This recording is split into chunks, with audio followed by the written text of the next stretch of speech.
Why don't we start with the president of the Council on Foreign Relations, Richard Haass. Richard, you somehow clarified in 140 characters or 280 characters the state of the Middle East right now, and unfortunately, and this is really unfortunate, I would not say this for most authors, but unfortunately, the title of your book keeps getting more relevant by the day.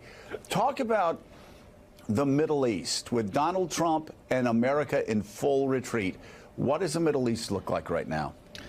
What we're seeing in the Middle East, Joe, is essentially the post-American period. And I'm not suggesting everything was perfect in the past, but we had more influence than anybody else. And others, when they got up in the morning, before they made big decisions or did things, thought about how might the United States react? What might the United States do to us if we were to do this? What's essentially happened now is we've largely taken ourselves out of the mix, and others are free to pretty much do what they want without deference or without really considering American interests or American actions. So we see the Israelis attacking Iranian sites in Syria. We see the Russians now, the most powerful external actor. They're the only ones who have ties to Saudi Arabia, to Iran. They're telling us what to do with Saudi Arabia. They've pretty much got the Turks under their thumb. We see Turkey about to invade Syria, going after the Syrian Kurds, who were our biggest partners against ISIS. The Saudis are prosecuting a war in Yemen that is a strategic and humanitarian nightmare. Iran is basically an imperial country trying to increase its sway around the region. And essentially, we've backed off, and we've said we don't need to be a central part of it anymore.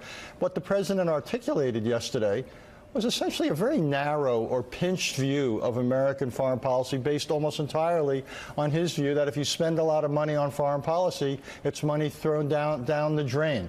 So this has now become a laboratory of a post-American region. And I think what we're going to see is increasing violence, no respect for humanity or for human life.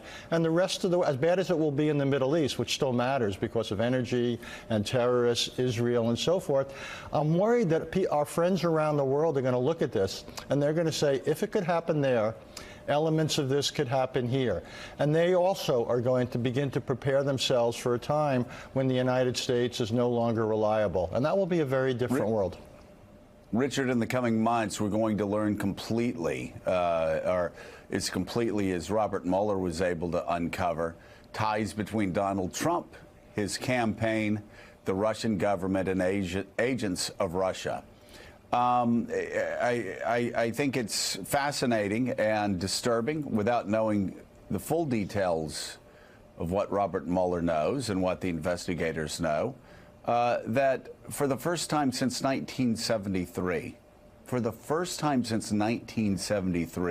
Russia has been allowed to play a key role in the Middle East. And that would not have happened without Donald Trump's acquiescence.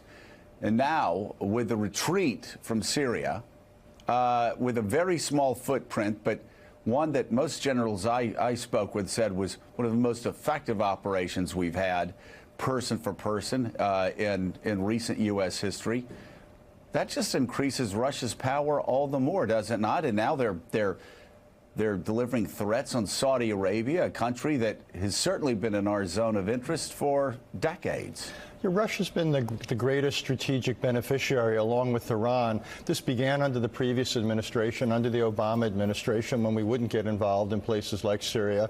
Russia got involved. And now for Putin, this is, in some ways, he's undone, I don't know what, 25 or 30 years of post-Cold War history. One could even say going back longer. But he has essentially figured out a way on the cheap for Russia to re-enter the Middle East. Even people like Bibi Netanyahu, the embattled Prime Minister of Israel, spend more time shuttling to Moscow now than they do to Washington. The reason is he understands who is willing to act in the Middle East. You may not like what the Russians are doing. I don't particularly admire what they do, but they are willing to act upon their interests as they see them. And again, people are taking note. So what we're doing is essentially forfeiting our influence, and as you generously said, it's increasing the disarray in this part of the world. But Joe, I'm worried. What will happen? Don't you think the North Koreans are looking at this? How soon is it before North Korea will say, we'll denuclearize or do something on nuclear weapons as soon as you Americans start moving your troops out of South Korea? How will the Europeans look at this? This really is not just what's going on in the Middle East, but this is going to raise issues globally about what the United States is prepared to do. Foreign policy is never just about how much capacity you have. The president spent a lot of time yesterday talking about our beautiful military and how powerful we are, and he's right, it is that powerful. But what matters in foreign policy is also your willingness to use the power and the capacity you have. And what we're increasingly seeing is a United States that's not willing to do that. Not willing to do that, and weakness, the sort of weakness shown by Donald Trump, the cowardice that he has shown, it sends a message. And you're exactly right, not just across the Middle East, not just to the Saudis, not just to the Egyptians, not just to the Jordanians and our long-time allies in the Middle East. It sends a message all across the globe. And you're right, the North Koreans are going to continue to back off on a deal, really, that really hasn't been given a chance to succeed. And Sam Stein, I want to play you more from the president yesterday talking to the troops, this time about domestic politics. I don't know if you folks are aware of what's happening. We want to have strong borders in the United States. The Democrats don't want to let us have strong borders. He gave me an idea. Just looking at this warrior group, I think I'll say, I don't want the wall. And then they're going to give it to me. I figured out the solution. First Lady, tell Nancy Pelosi, I don't want the wall. Oh, we want the wall. And then we get the wall. When you think about it, you're fighting for borders in other countries. And they don't want to fight the Democrats for the border of our country. We want real offense and we want real defense, and that's what we're doing. We have secured a record increase to our military budget, and we are purchasing all of this great equipment. $700 billion last year. 716 billion with a B, with a B. And we were fought very hard by the Democrats and others. But I said, we have to take care of our military. I really don't know where to start, Sam. First of all, so much for politics ending at the water's edge. Perhaps it hasn't in quite some time, but you don't see presidents talking like that. As I said at the beginning, Reagan didn't attack the Democratic speaker at the Brandenburg Gate. Ike didn't, attack Democrats when he was in Korea. But here you have a president, again, not only attacking Democrats in a way that's unnecessary, he's also lying, talking about the border, that Democrats don't care about the borders, when, again, I hate to just keep repeating the truth over and over again every day, because you would think that people would get it after a while, but some actually don't. We've had a negative immigration flow going back to Mexico for years. Hispanic groups were angry at Barack Obama for 8 years for being so tough on the border. The numbers have been low for quite some time, again, long before Donald Trump became president of the United States. He's just lying to those troops like he's lying to people that go to his rallies. But they're a captive audience. Right. They have to be there. How unbecoming. Yeah, well, first of all, let me pause and thank Richard for that incredibly uplifting synopsis of American foreign policy. I was like crying as you were going through all this.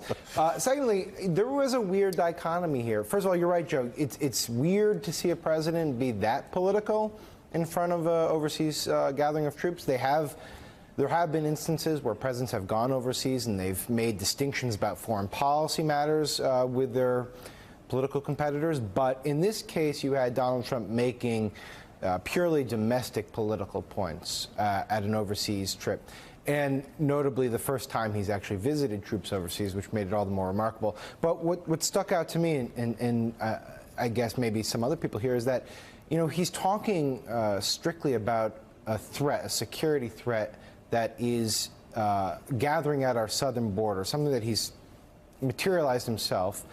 at the same time that he is talking about how a security threat has been eliminated in Syria. And these two things don't really coexist. One, in fact, they're the exact opposite. The security threat is greatly over-dramatized at our southern border, and military personnel say that he is underestimating the threat in Syria. But this is what Donald Trump is. I mean, the one thing that I keep coming back to is that, you know, he's wildly inconsistent. He often tells lies. But on this stuff, on foreign policy, he has said from the get-go that he wants to pull back, that he believes that America spends way too much overseas, that we're overextended, we're overinvolved, we're overdependent on allies, and he wants to pull back. And for 2 years, he was stopped in doing that by the people that had surrounded him. Remember, one of his greatest early triumphs during the first year in office was the very limited bombing campaign he had in Syria, where he took out the runway of an airport. And that was done largely because he had people around him saying, you have to do this. But it's very evident, and it's become clear as day now, that he is now following his instincts on the foreign policy stage. And I'm with Richard. I don't think it ends here. He has been stopped in pulling back from our troop deployments in South Korea. Where do we go when there's no Jim Mattis to stop him from doing that? I don't know. It's an interesting and, for a lot of people, scary world down the road. Well, and Betsy, he follows his instincts, but for most in the Washington foreign policy community and across the West, those are frightening instincts. This is a man who wants to withdraw troops from Syria because he doesn't see ISIS or Iran as a threat any longer there, or Russia, but he wants to send 3 times as many troops to the border and keep them down there for a threat that most of our Homeland Security analysts say does not exist. That's right. And I think what we've seen over the last couple of weeks is a pivotal moment in the Trump presidency where he's very much jettisoning the traditional Republican and Pentagon foreign policy voices who thus far have been the guiding lights of his presidency on these foreign policy matters. And remember, this criticism that Trump is leveling at the way the global war on terror has been prosecuted is not one that Trump himself invented. The criticism of the way that the wars in Iraq and Afghanistan have dragged on for decades, getting to the point where children who weren't born on 9/11 are basically old enough to be deployed in Afghanistan. These are wars that have had extraordinary human cost, and many folks, particularly on the left, have been critical for years and years now that it's not something where we're seeing a payoff. That argument is not one that Trump is pioneering, but of course bringing that argument into the Republican Party is a huge shift, and this is something that challenges the basic bedrock of where the GOP is on these core foreign policy issues. That said, of course, there are emerging pieces of evidence that Trump will be able to find potentially a new demographic of people who do find this argument compelling. The Center for Strategic and International Studies released a report, I believe a couple of weeks ago, maybe a couple of months ago, finding that the number of Sunni militant fighters who are currently active in the Middle East and in the world has quadrupled since 9/11. And that's something that the people who are sort of critical of these wars are always, or have been, pointing to. That said, of course, the question of whether or not the United States should exert its influence in a muscular way in the Middle East is one that's been really simple for Republicans going back for decades now. And the fact that Trump is turning that on its head is kind of an existential challenge to the way Republicans think about foreign policy and more broadly about American leadership. More broadly about American leadership, you're exactly right, Betsy. And unfortunately, we're seeing some Republicans, at least, we'll see what the entire party does, but we've seen Republicans sell out to Donald Trump when it came to deficit spending, selling out to Donald Trump on fiscal responsibility, selling out to Donald Trump on core values time and time again. Now comes the test to see if, as Betsy says, Republicans will adopt a position that, well, people on the far left have adopted for several years, for decades, in fact. We'll continue this discussion on the other side, and I'll be asking Eamon and Eugene who Donald Trump did not meet with yesterday and the implications of that when Morning Joe, Brady Bunch style, returns.